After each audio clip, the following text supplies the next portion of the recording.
Bienvenue sur Reset ton assiette, le podcast qui tous les jeudis déconstruit avec vous la diet culture et toutes les injonctions liées à notre apparence et à notre assiette. Je m'appelle Juliette, je suis thérapeute officiellement certifiée en alimentation intuitive et fondatrice de The Last Quiche, pour enfin ne plus être prise pour une quiche par la culture des régimes et redevenir la mangeuse intuitive, badass et apaisée qui sommeille en toi. Donc prends-toi ton petit thé, ton latte et let's go pour l'épisode du jour.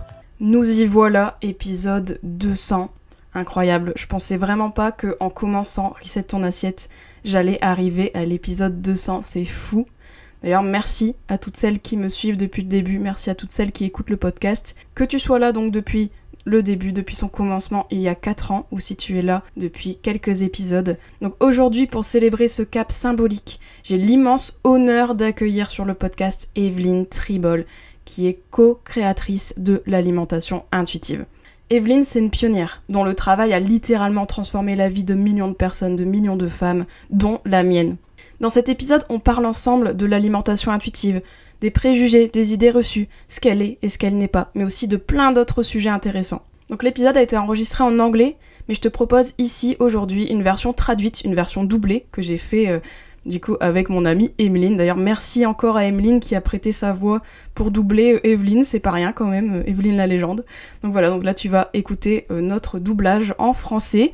Si tu préfères la version originale, eh ben elle est disponible aussi sur le podcast, la version originale avec Evelyne Tribol, ou bien tu peux aller sur ma chaîne YouTube puisque notre enregistrement a été filmé, donc tu peux voir nos petites têtes et tu peux voir du coup l'échange avec Evelyne en VO et tu peux même activer les sous-titres sur ma chaîne YouTube, donc ma chaîne YouTube qui est tout simplement The Last Quiche. Donc merci beaucoup d'être là encore, merci d'être présent, merci d'être au rendez-vous, merci à toutes celles qui me soutiennent et m'ont soutenue depuis toutes ces années de Reset ton assiette. C'est vraiment un gros cap cet épisode et je suis contente de vous proposer donc cette interview qui va rester quand même dans les annales, vraiment. N'hésite pas à partager cet épisode, n'hésite pas à le commenter, à le liker, à laisser un avis sur Spotify, sur Apple, etc. Bref, sur la plateforme sur laquelle tu écoutes ce podcast. N'hésite pas à me faire tes retours personnels. Le podcast continuera après ce 200e épisode. Juste, on va entrer dans une pause estivale et vous allez voir, il va y avoir du changement aussi dans le podcast. Donc j'ai hâte aussi de ouvrir ce nouveau chapitre de Reset ton assiette. Et en attendant, donc je te laisse avec cet épisode, ce superbe épisode avec Evelyne Tribol. Très belle écoute à toi. Bonjour Evelyne, je suis vraiment ravie de t'accueillir aujourd'hui.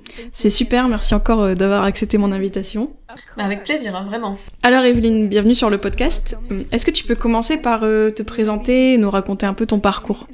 Bien sûr, alors je m'appelle Evelyne Tribol, je suis co-autrice du livre Intuitive Eating et cofondatrice de cette approche avec Élise Reich. Le livre a été publié pour la première fois en 1995, donc ça fait un moment qu'on travaille dessus. Depuis, on l'a mis à jour 4 fois, et d'ailleurs on vient de signer pour une 5e édition qui sortira d'ici 2 ans environ. Tout a commencé avec Élise et moi, chacune dans notre cabinet en train de travailler avec des personnes confrontées à des problématiques alimentaires. On s'est rendu compte que la façon dont on avait été formés de manière très classique en tant que diététicienne, non seulement ça fonctionnait pas, mais en plus ça pouvait aggraver les choses. Donc on s'est plongé dans la recherche. On a analysé en profondeur tout ce qui touche au comportement alimentaire, qui est un processus incroyablement complexe. Et ensuite, on a aussi regardé ce qui se faisait dans les livres destinés au grand public, notamment certains écrits par des thérapeutes comme Overcoming Overeating de Hirsch et Munter. Et ça nous a amené à développer le concept d'alimentation intuitive. Notre éditeur, il a tout de suite aimé l'idée, mais il nous a proposé de la structurer davantage, de transformer ça vraiment en un guide pratique. Alors on a réorganisé notre manuscrit autour de 10 principes, et ça a été une chance parce que ces principes ont rendu l'approche mesurable, et 10 ans après la publication du livre, une échelle d'évaluation de l'alimentation intuitive a été développée et validée, et elle est aujourd'hui dans sa 3e version. Et grâce à ça, aujourd'hui, on a près de 300 études qui ont été publiées sur le sujet, donc on peut dire que l'alimentation intuitive est née d'un socle scientifique, c'est Research Inspired, et maintenant la recherche continue de montrer ses bienfaits, surtout sur le plan psychologique, ce qui est l'un de ses apports les plus puissants. Oui, c'est exactement ce que je dis quand je parle de l'alimentation intuitive. Je rappelle toujours que c'est une approche qui est appuyée sur la science, et c'est pas juste donc un truc, une mode lancée, une approche lancée au hasard, sans fondement. Oui, et je pense qu'il y a beaucoup de confusion autour de l'alimentation intuitive, en partie parce qu'elle a énormément gagné en visibilité, surtout sur les réseaux sociaux. Et le bon côté, c'est que ça a permis à beaucoup plus de gens d'en entendre parler, mais le revers, c'est qu'il y a aussi énormément de désinformation. Ouais. C'est pour ça que je demande souvent aux gens, pour vous, qu'est-ce que c'est l'alimentation intuitive? Et les réponses sont très variées. Beaucoup imaginent que c'est juste du free for all, c'est-à-dire vraiment un fourre-tout pour manger tout et n'importe quoi tout le temps. Alors on voit passer plein de photos de cupcakes, de donuts, de pâtisseries. Et oui, faire la paix avec la nourriture, c'est un des principes, mais c'est un seul des 10 principes. Et souvent, ce qu'on voit sur les réseaux, ce sont des gens qui découvrent qu'ils peuvent manger sans culpabilité. Et on voit qu'ils célèbrent en fait cette liberté retrouvée, ce qui est très compréhensible. Mais on voit beaucoup moins les autres principes. L'alimentation intuitive, c'est un processus dynamique.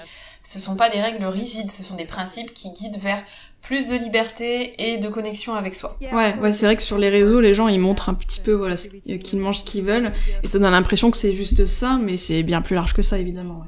Exactement. Par exemple, le 10e principe, c'est honorer sa santé avec une nutrition bienveillante. La gentle nutrition.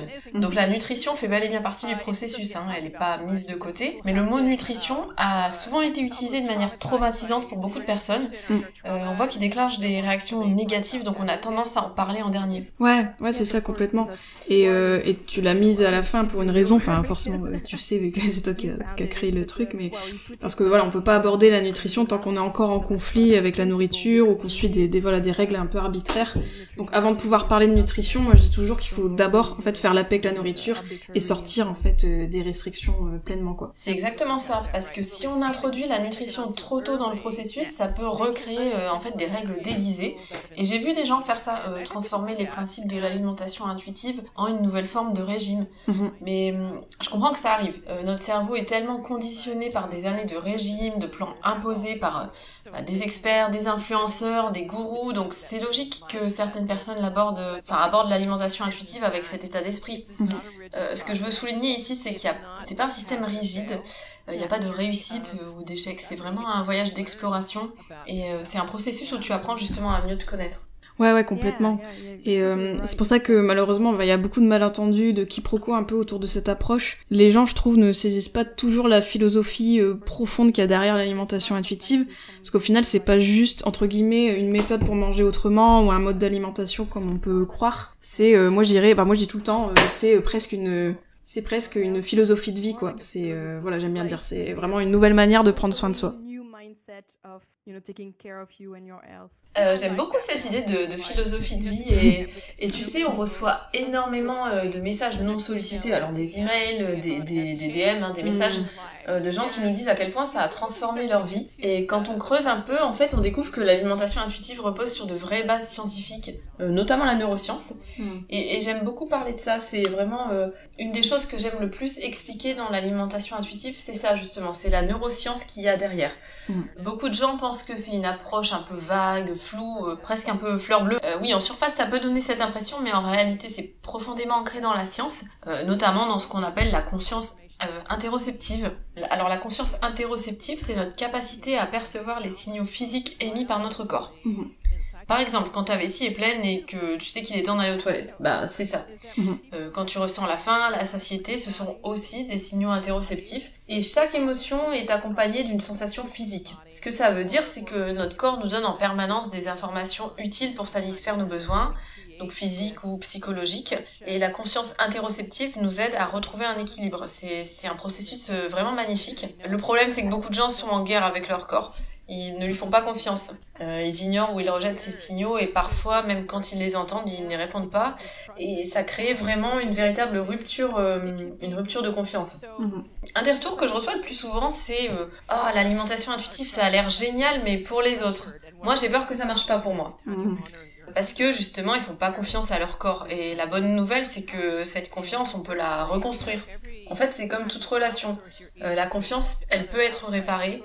Et à chaque fois que tu honores ta faim, que tu réponds à un besoin corporel, tu fais un pas vers cette réparation. Tu recrées un lien de confiance avec ton corps. Mais à l'inverse, à chaque fois que tu délègues tes décisions alimentaires à une source extérieure, que ce soit un influenceur, un expert, un plan alimentaire, tu affaiblis justement cette conscience et cette connexion. Et ce que je trouve fascinant, c'est un peu plus subtil. C'est que cette déconnexion, elle se limite pas justement à toi et à ton corps. Elle finit aussi par affecter ta relation aux autres. Par exemple, tu peux être à table physiquement avec quelqu'un, mais mentalement, t'es ailleurs. T'es en train de calculer ce que tu as mangé, ce que tu devrais manger, ce que tu vas devoir compenser. Et du coup, la connexion humaine, elle est absente. Il manque quelque chose. Et souvent, les gens savent même pas identifier ce manque, mais il est là. Et je suis curieuse, du coup, moi j'ai envie de savoir si toi, en France, Juliette, est-ce que tu t'observes ce phénomène aussi ? Oui, complètement. Je dis toujours, moi, que l'une des choses les plus importantes, c'est de reconstruire cette connexion avec son corps. Et cette confiance qu'on perd, du coup, elle a été abîmée par les régimes, par la cure des régimes. Et je remarque vraiment que beaucoup de gens voient l'alimentation intuitive comme quelque chose aussi trop simple, voire irréaliste un petit peu. Ce truc comme si on disait, bon, écoute ton corps, et puis après, hop, tu croises les doigts pour que ça marche. Mais en réalité... je trouve que c'est vraiment une relation, en fait, que tu reconstruis, une relation de confiance, quoi. Et une relation que tu vas garder toute ta vie. Ouais. Et c'est vrai que, c'est vraiment une réflexion que j'entends souvent, aussi quand j'explique l'alimentation intuitive. Donc, comme je disais, il y a beaucoup de personnes qui me disent que c'est trop simple et que c'est aussi pas possible dans notre société. Ils me disent, en fait, on vit dans un monde où tout est fait pour nous faire consommer en permanence, il y a des industriels qui veulent toujours nous faire manger, blablabla. Et donc, il y a toujours cette idée que, en fait, non, on peut pas écouter notre corps aujourd'hui, actuellement. Et on nous fait croire que notre sagesse intérieure, comme on dit en alimentation intuitive, n'est pas fiable, parce qu'on serait trop exposé, trop tenté. Moi, je serais curieuse de voir aussi, toi, ce que tu t'en dis de ça. Oui, c'est vrai, mais d'un autre côté, en fait, c'est un peu aussi comme un grand chef cuisinier qui veut aussi qu'on apprécie sa cuisine. En un sens, c'est normal qu'ils veuillent qu'on en redemande. Mais t'as raison, il y a beaucoup de discours alarmistes qui créent une sorte de panique morale autour de la nourriture. Et ça fonctionne un peu comme la mode. Tous les 10 ans, il y a un nouveau truc qu'on présente comme la solution miracle. Il y a un autre qu'on désigne comme le grand ennemi, et ça change régulièrement. Donc dans les années 80, c'était la peur du gras. Ensuite, ça a été les glucides. Aujourd'hui, c'est les aliments ultra transformés. Enfin, il y a beaucoup de discours anxiogènes. Mais quand on regarde la recherche de près, c'est bien plus complexe. Il n'y a pas de définition universelle claire de ce qu'est un aliment ultra transformé. Il y a des grandes lignes, mais quand on examine les catégories utilisées dans les études, on se rend compte que les produits végétariens ou véganes, ils sont classés aussi. Donc, pourtant, personne ne crie au scandale sur le fait que les gens mangent trop de produits véganes. Donc, on a besoin de nuances. Ce genre de peur ambiante est compréhensible. Les gens ont peur de ce qu'on met dans leurs assiettes. Et je suis pas là pour défendre les pratiques douteuses de certaines industries agroalimentaires. Il y a des choses à améliorer. En fait c'est ça, on sait pas ce qu'on dit nous avec l'alimentation intuitive, c'est pas manger des aliments transformés tout le temps et c'est trop bien, etc. Ce qu'on dit c'est plutôt il faut retrouver une forme d'équilibre. Tu peux apprécier ce type d'aliments sans faire un drame, et tu peux aussi aimer des aliments bruts, des aliments frais, plus traditionnels entre guillemets, et aborder la nutrition autrement, quoi. Et l'idée c'est de rendre les aliments neutres, de neutraliser un petit peu les aliments de perception, et de sortir cette logique aussi de bon versus mauvais. Exactement. Et on le répète souvent, mais cette peur autour de la nourriture, ça finit vraiment par créer du stress, de l'anxiété, et ça, on n'en parle pas assez, à mon avis. Beaucoup de gens veulent manger parfaitement, entre guillemets, pour se sentir en sécurité, en bonne santé, et je remets jamais en question cette intention, mais parfois, cette bonne intention, elle a vraiment des effets négatifs. Donc oui, le stress, c'est pas anodin. Il y a des réponses physiologiques très claires. Il provoque une augmentation du cortisol, qui est l'hormone du stress. Et le cortisol, en excès, lui aussi, il est lié à plein de problèmes de santé. Donc on en a besoin pour réagir face à un danger, fuir, se défendre. Donc c'est une hormone utile. Mais quand on est en stress chronique, comme c'est le cas chez beaucoup de gens à cause de la nourriture, ça devient vraiment nocif.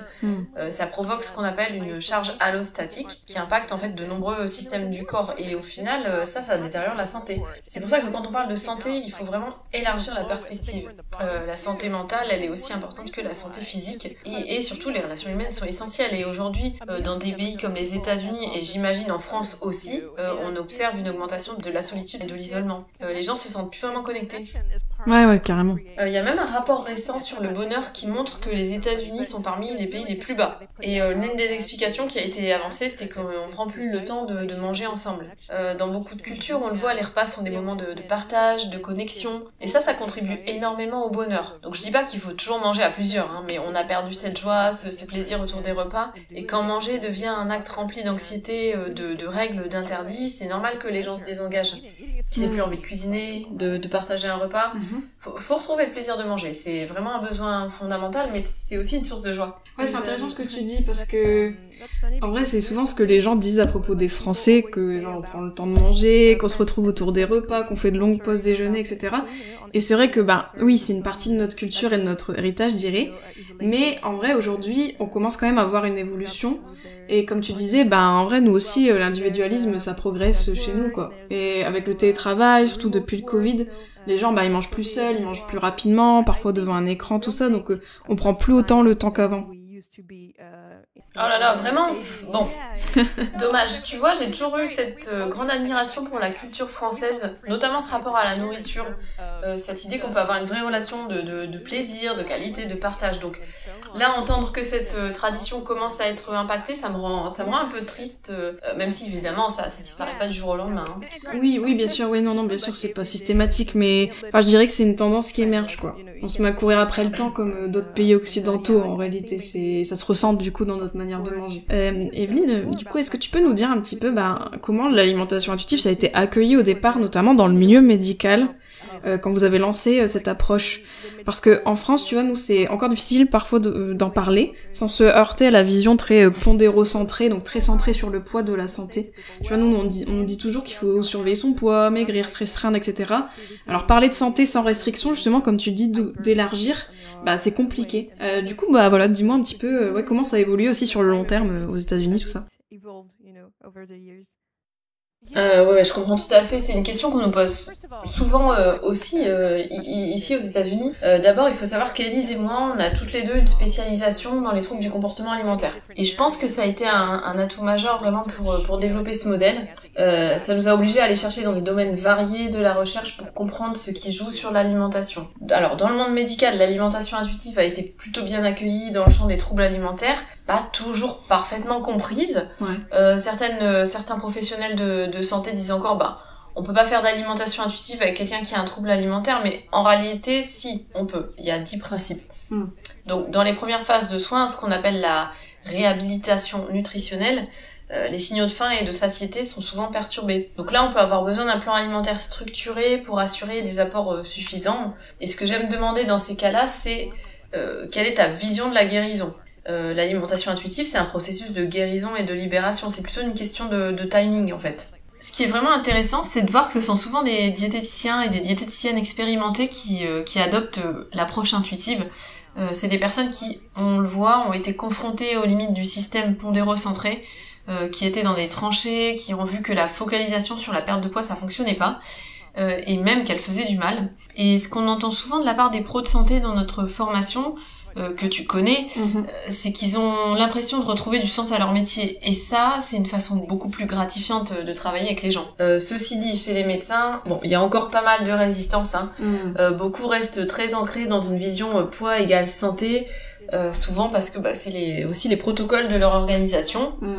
Mais ce qui me sidère, c'est qu'on a aujourd'hui plein d'études qui montrent que tenter de perdre du poids en changeant son alimentation ou son activité physique prévoit souvent une reprise de poids à long terme. Pas toujours dans les 6 mois ou 1 an, mais généralement au bout de 5 ans. Donc, quand une nouvelle étude sur la perte de poids sort, ma première question, ce serait vraiment, combien de temps a duré l'étude? Si c'est 3 mois, ça veut rien dire. Revenez me parler dans 5 ans. Ouais, carrément. Donc, aujourd'hui, il y a beaucoup de recherches sur ce qu'on appelle le weight cycling, c'est-à-dire l'enchaînement de perte et de reprise de poids, le fameux effet yo-yo. Et ce qu'on observe, c'est que ce cycle il est corrélé à de nombreux problèmes de santé. Je pense notamment à des troubles de la régulation de la glycémie. Il y a quand même un risque accru de diabète ou encore de maladies cardiovasculaires. Alors, attention, ce sont des études épidémiologiques, ça veut dire qu'on observe une association, mais ça prouve pas de causalité directe. Néanmoins, les résultats sont vraiment préoccupants et faire des régimes ou se restreindre, ça a des dangers. Et ce que je remarque dans ma pratique, quand on regarde l'historique de leur régime et comment leur corps a réagi, c'est surtout que les gens se blâment eux-mêmes. Ils me disent, ce régime a fonctionné, mais ensuite je suis partie en vacances, ou j'ai craqué, ou j'ai pas été assez disciplinée, etc.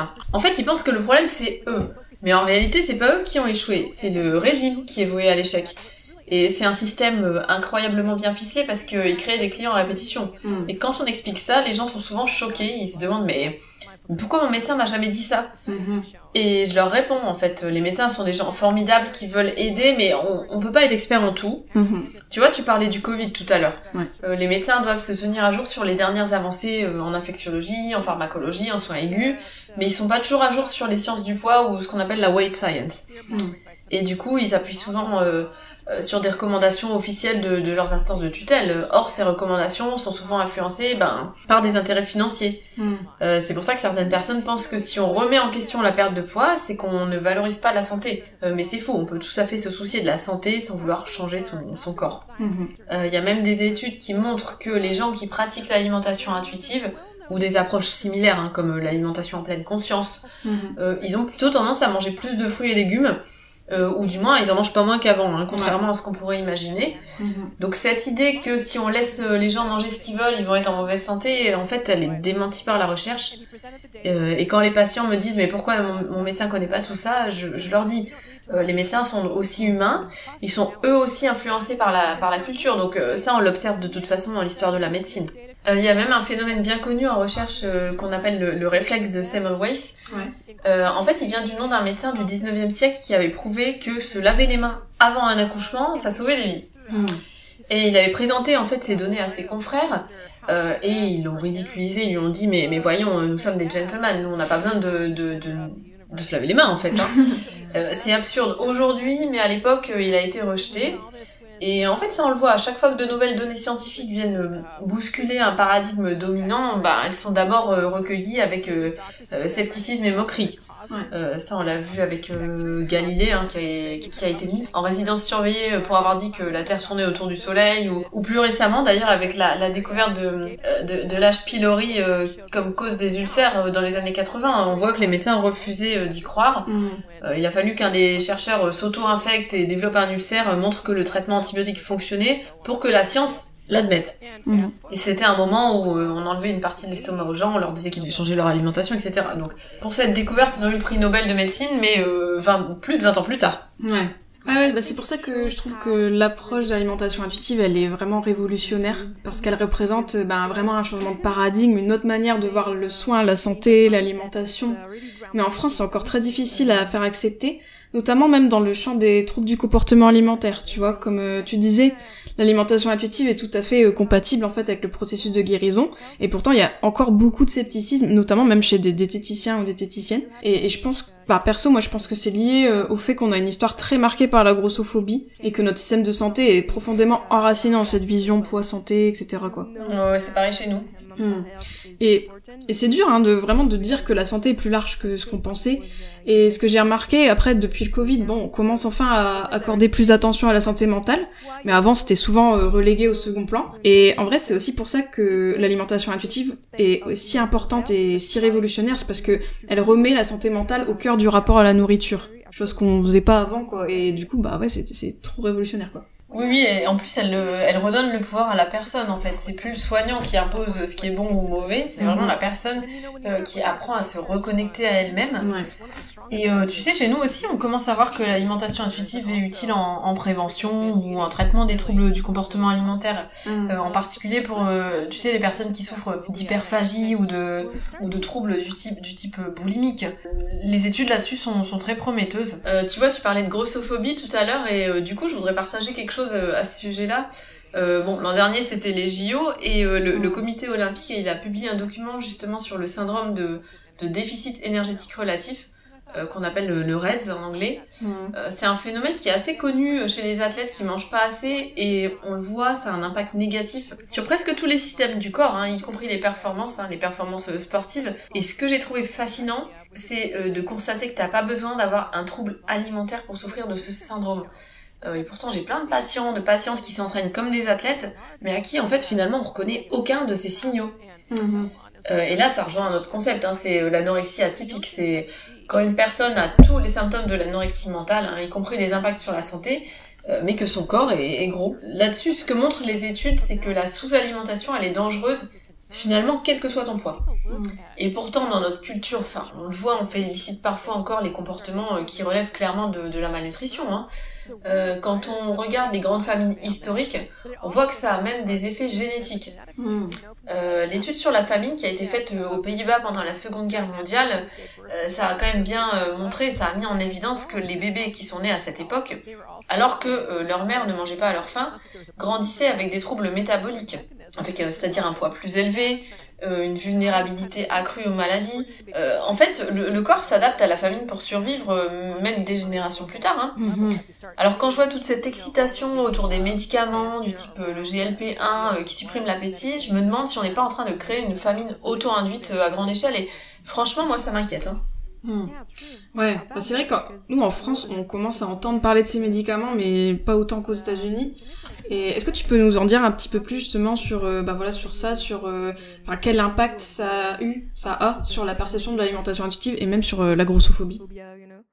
Oui, bien sûr. En fait, ces médicaments, comme ceux à base de GLP-1, peuvent malheureusement renforcer la grossophobie. Il y a cette idée qu'il suffit de prendre une pilule ou une injection pour que ton corps change comme par magie, sauf que en vrai, c'est pas si simple. D'abord, ces traitements ne fonctionnent pas pour tout le monde. On n'a pas assez de recul sur leurs effets à long terme. À la base, ils ont été conçus pour les personnes atteintes de diabète, pour réguler la glycémie, et dans ce cadre-là, en tout cas, je remets pas leurs usages en question. Mais aujourd'hui, j'ai des professionnels de santé qui me demandent si on peut accompagner les personnes sous GLP-1 avec l'approche de l'alimentation intuitive. Et ma réponse, c'est oui, à condition qu'on soit formé à l'approche. Parce que qui mieux qu'un ou une professionnelle de santé formée à l'alimentation intuitive, qui ne centre pas son intervention sur le poids, peut aider une personne à travailler sur sa relation avec la nourriture, quoi. Et c'est là où ça devient compliqué. C'est quand la personne n'a plus d'appétit du tout. Dans ces cas-là, on fait quand même face à un vrai problème, c'est est-ce qu'elle mange suffisamment, Ouais. Et récemment, il y a une étude qui est sortie qui montrait une augmentation des cas de chute de cheveux chez les personnes prenant ces médicaments. Et en fait, on voit ça tout le temps chez les personnes souffrant de troubles alimentaires. La perte de cheveux, on en parle peu, mais c'est souvent le premier signe visible de sous-alimentation. Parce que typiquement, on voit pas les os se fragiliser, on voit pas sa masse musculaire fondre aussi rapidement, mais on voit les cheveux tomber, et c'est quand même un signal d'alerte majeur. Je me souviens d'une coiffeuse qui m'avait dit un jour, moi je peux toujours dire quand quelqu'un est au régime parce que je vois que la personne perd ses cheveux. Et c'est ce qu'on observe aussi chez nos patients et nos patientes. Donc moi, ce que j'aimerais, c'est qu'on ait plus de recherches sur l'alimentation réelle des personnes sous GLP-1, parce que je soupçonne quand même qu'elles ne mangent pas assez. Et puis, il faut aussi regarder l'historique de ces personnes. Si elles prennent ce médicament pour perdre du poids, il y a quand même de grandes chances pour qu'elles aient déjà fait beaucoup de régimes, suivi plein de plans alimentaires, et malheureusement, qu'elles aient une relation troublée avec la nourriture. Et là, l'alimentation intuitive, ça pourrait vraiment les aider à guérir cette relation, mais le problème reste, le manque d'appétit, ça rend difficile l'accès à la suffisance alimentaire. Dans ces situations, il faut aussi travailler sur la culture des régimes, les croyances qu'on a intégrées, les règles mentales qu'on s'applique sans même s'en rendre compte. Et c'est important de rappeler qu'il ne s'agit pas de juger les choix des gens, mais simplement de leur donner toutes les informations pour qu'ils puissent prendre des décisions éclairées. Mais c'est ce qui m'inquiète en fait, c'est que beaucoup de personnes ne reçoivent même pas les informations de base. Aux États-Unis, ces médicaments coûtent environ $1000 par mois. Ce que peu de gens savent, c'est que dès qu'on arrête le traitement, il y a une reprise de poids. Quasi systématique.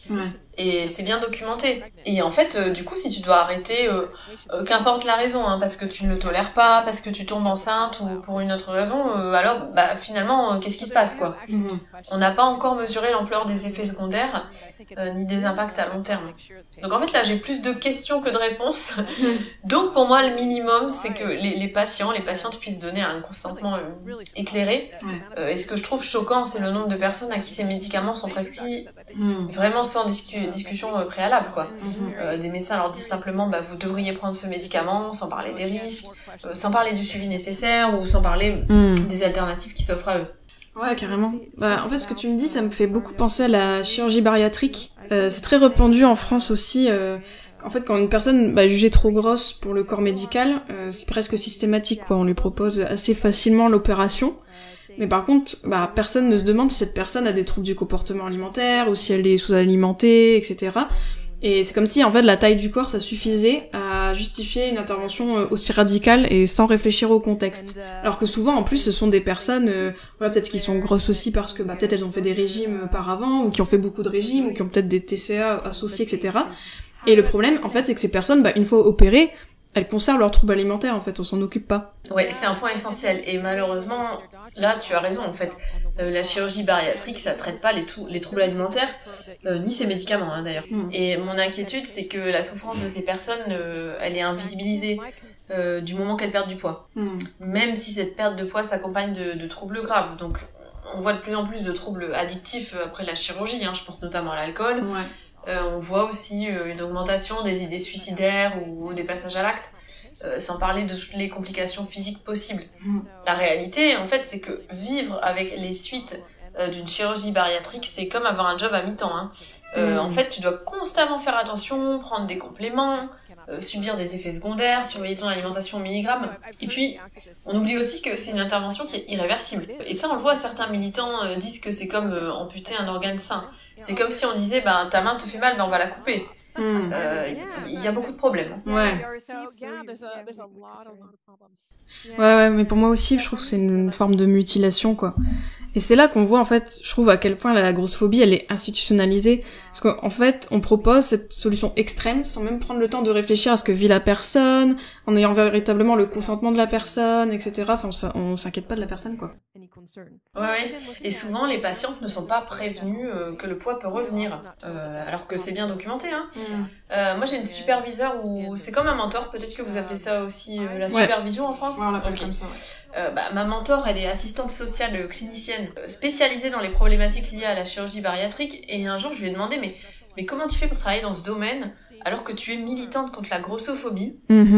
Et elle m'a répondu quelque chose de très fort. Elle m'a dit, mais j'ai vu tellement de souffrances, tellement de mensonges. Mon rôle, c'est pas de juger, parce qu'on leur vend un rêve. Celui d'une vie vraiment merveilleuse, facile après la perte de poids, mais personne ne leur parle des effets secondaires, des risques psychologiques ou des impacts sociaux à long terme. Et mon rôle, en fait, c'est de m'assurer que les gens prennent des décisions en connaissance de cause. C'est tellement complexe, il y a tellement de grossophobie dans ce champ-là. Ouais. Et moi, quand je parle d'alimentation intuitive et que je dis aux gens, ça vient des US, des États-Unis, on me dit vite que les US, les États-Unis, c'est pas un modèle avec l'obésité, gna. Ouais, et du coup, comment c'est la grossophobie aux US justement avec les taux d'obésité, etc. Enfin, qu'est-ce qui se dit là-bas, comment c'est perçu, quoi. Ouais, je l'entends aussi, mais en réalité, la grossophobie, c'est un problème qui est mondial, et surtout c'est un problème qui ne fait qu'augmenter. Ce qu'on oublie souvent aussi, c'est que cette haine des corps gros, à la base elle vient pas de la médecine, hein. Elle est culturelle, sociale, et puis surtout elle est profondément raciste. D'ailleurs je te recommande vivement le travail de la sociologue américaine Sabrina Strings, qui a écrit un livre brillant qui s'appelle Fearing the Black Body.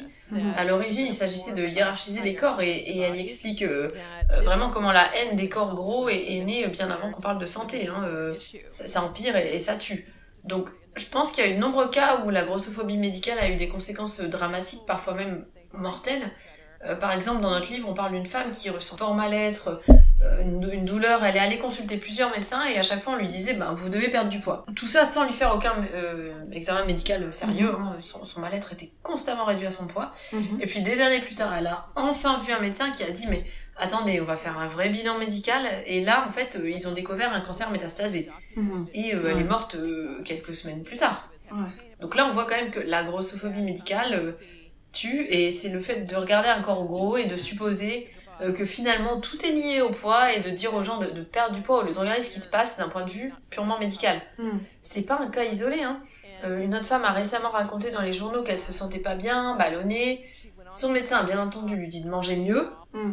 Elle insiste, elle demande un scanner, et là ils lui ont trouvé une tumeur de 25 kilos dans le ventre. Bon, ce qu'on a vu aussi, là c'était sur TikTok, hein, une autre femme qui a raconté pendant le Covid qu'elle avait mal en mangeant, des douleurs, une grande fatigue. Elle consulte un gastro-entérologue qui la regarde et qui lui dit ce serait sûrement mieux si vous mangiez moins. Bien entendu, il lui prescrit aucun test, aucun scanner. Heureusement, elle a insisté pour avoir un deuxième avis. Là, on découvre qu'elle a un cancer du côlon au stade 3. Elle a dû commencer une chimiothérapie d'urgence. Et il y en a beaucoup des histoires comme ça, et franchement ça empire. Donc on a commencé à se poser une vraie question. Pourquoi en fait on s'acharne à prescrire la perte de poids alors qu'on a des preuves qu'à long terme ça marche pas, et que ça peut même faire du mal, en fait il faut regarder où va l'argent, enfin follow the money. Et à un moment il faut arrêter de regarder seulement la science biomédicale. Faut aussi s'intéresser à la sociologie, à l'économie, aux dynamiques de pouvoir. Il y a un excellent modèle pour ça, c'est le cycle de la socialisation qui a été développé par Bobby Harrow, qui permet d'expliquer comment n'importe quel système d'oppression se maintient dans le temps. Au début, on est dans un système qui existe déjà, hein. Enfin les bébés... les enfants, les bébés naissent pas en disant je déteste mes fesses. Hein. Ce sont les parents, les éducateurs, la culture, les institutions qui vont nous transmettre des croyances sur les corps, sur la nourriture, la valeur des individus, etc. Et en fait, tu vois que personne ne fait ça par haine ou par méchanceté. Au contraire, souvent ces messages ils sont transmis par des gens qui nous aiment et qui pensent bien faire. Hein. Donc, mais si on ne remet pas en question ces croyances, si on ne brise pas le cycle, alors il continue, génération après génération.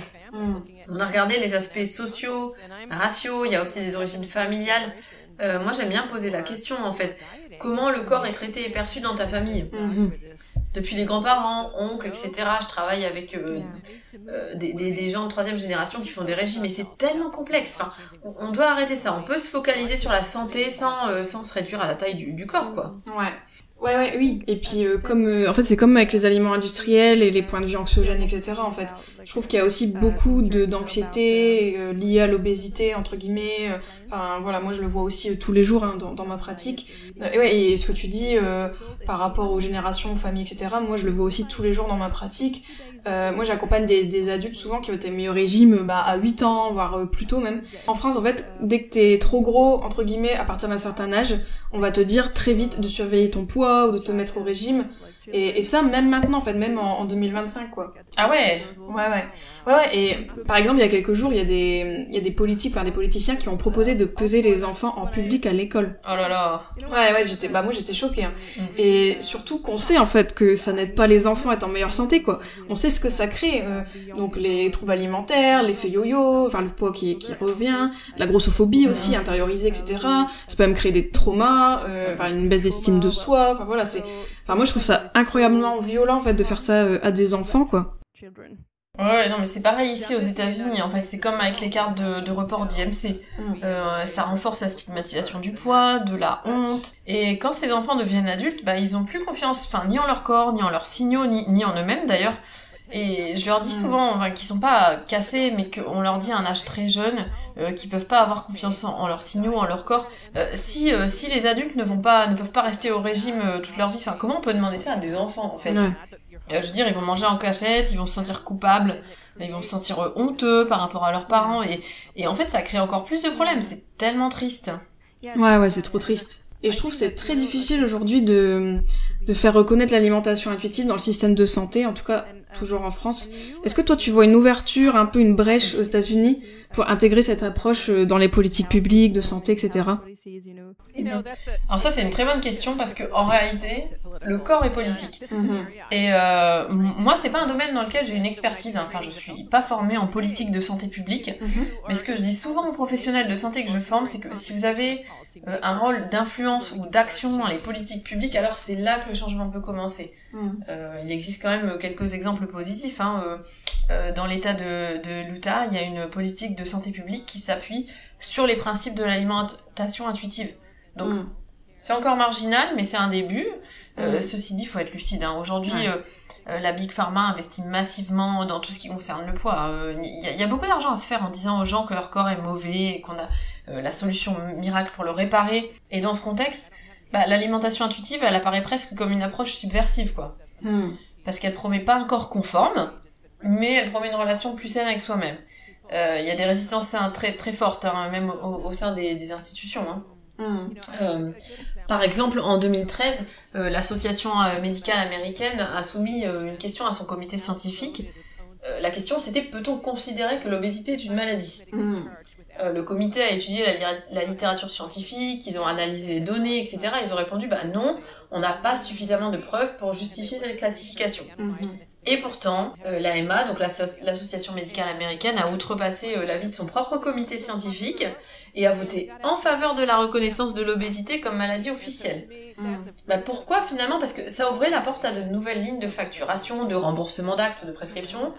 Et depuis, ce diagnostic, il est utilisé un peu partout, même si scientifiquement, il repose pas sur un consensus clair. Le problème aussi, c'est que ça renforce cette logique. Si votre corps est gros, il est malade. Et ça, c'est à la fois c'est faux, c'est dangereux et c'est stigmatisant. Donc je te suggère de parler à Jeffrey Unger aux USA qui a fait des recherches sur ce sujet et Janet Tommy qui est à Los Angeles. Ouais, bah oui, maintenant, c'est la même chose ici. On a un gros débat sur l'obésité, la classification, etc. Ce qu'on dit, à partir de quel point on est obèse, est-ce que l'obésité, ça existe, tout ça, enfin bref.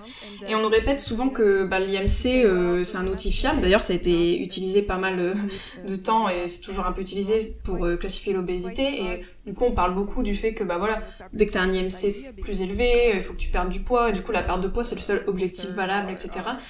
Et je trouve que dès qu'on remet ça en cause, même l'IMC, il y a énormément de préjugés, tout de suite il y a beaucoup d'attaques, quoi. Ouais. Et pourtant, en fait, l'IMC, ça a jamais été conçu pour évaluer la santé individuelle, hein. À la base, c'est vraiment un outil statistique du 19e siècle, qui a été conçu par un mathématicien belge, et basé uniquement sur des hommes blancs européens. Ouais. Tu vois, il y a de nombreux joueurs professionnels de football américain, même de type NFL, qui sont classés comme obèses aux États-Unis selon leur IMC. Pourtant, tu les vois, ils sont ultra musclés, en pleine forme, performants, des athlètes performants en excellente santé, donc ça n'a aucun sens. Et est-ce que tu as remarqué de nouvelles tendances dans la culture des régimes récemment, des tendances émergentes, on va dire? Oh là là, oui. La diet culture, elle est en train de se réinventer, mais en permanence, et surtout, elle coopte le langage de l'alimentation intuitive aujourd'hui. Hein. C'est ce qu'on voit, c'est qu'elle est en train de récupérer les codes du body positive et même ceux de l'alimentation intuitive.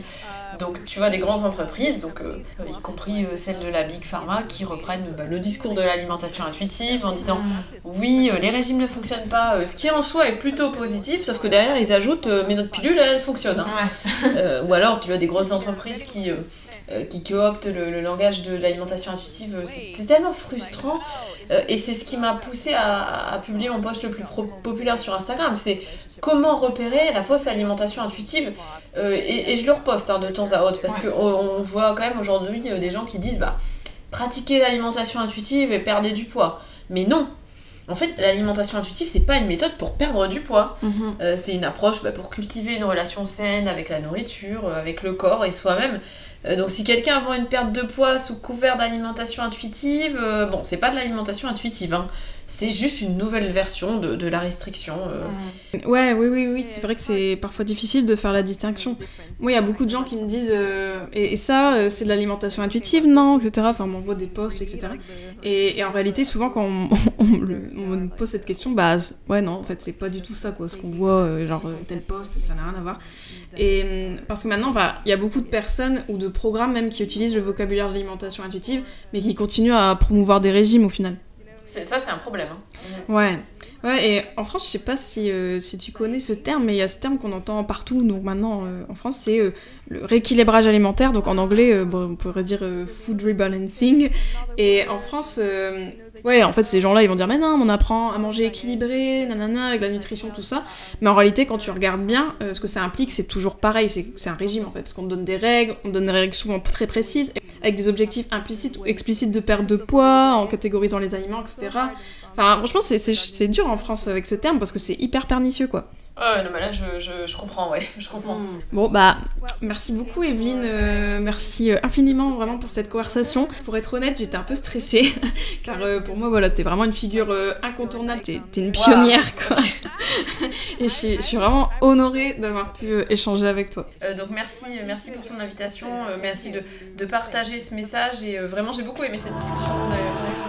Et voilà, c'est la fin de cet épisode. N'oublie pas, si tu as besoin de moi pour t'aider à redevenir mangeuse intuitive, tu peux retrouver tous mes accompagnements sur mon site thelaskish.fr, mais aussi plein de ressources gratuites. Entre 2 épisodes, tu peux me retrouver sur mon compte Instagram @thelaskish, sur ma chaîne YouTube et même sur LinkedIn. Si le podcast te plaît, mets-moi 5 étoiles sur ta plateforme d'écoute et laisse un petit commentaire. Et bien sûr, parle-en autour de toi pour aider d'autres femmes à faire leur propre reset. À bientôt.